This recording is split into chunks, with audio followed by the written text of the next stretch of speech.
Fox 5 was on the scene of a 3-day-long standoff in Henderson last month. Our crews noticed a 16-year-old on the scene filming for his YouTube channel. Turns out he's been doing this for years, and in a story you'll only see on Fox 5, we talk with him about what made him want to go to scenes like this in his spare time.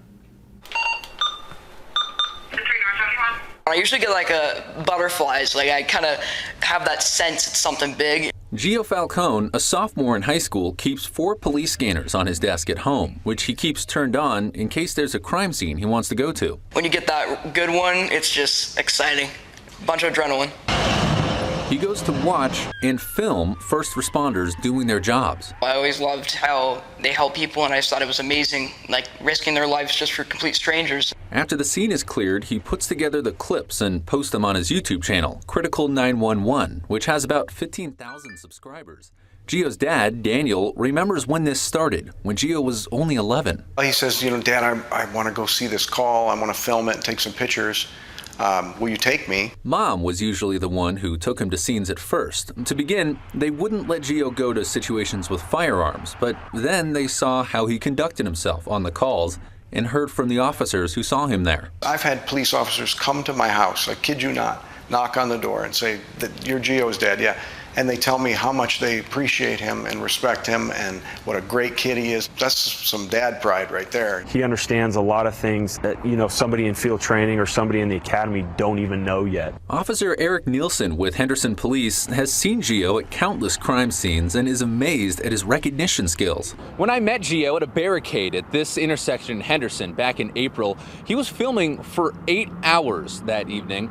And at one point, he heard several sirens coming down the road from about a half-mile away. He turned to me and told me exactly how many cars were coming, what department they were from, and exactly what kind of vehicles they were. Certain agencies use different sirens and stuff, and I've always been like a fan of like all the lights and sirens and all that ever since I was young. I've kind of learned like the models and stuff, and I know which ones or what departments. Dad says it began when Gio was 3 years old and heard leaf blowers down the block. He would listen and he'd say, he'd give me the model number, and I'd say, oh, come on.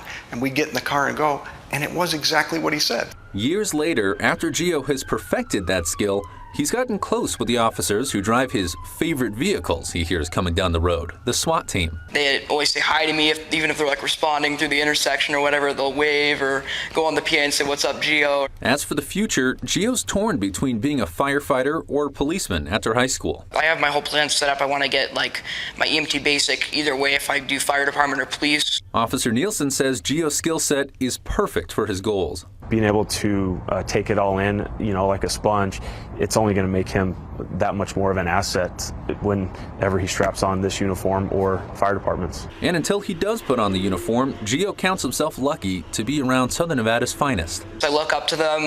They're heroes, so it definitely means a lot when they take their time out of what they do to say hi.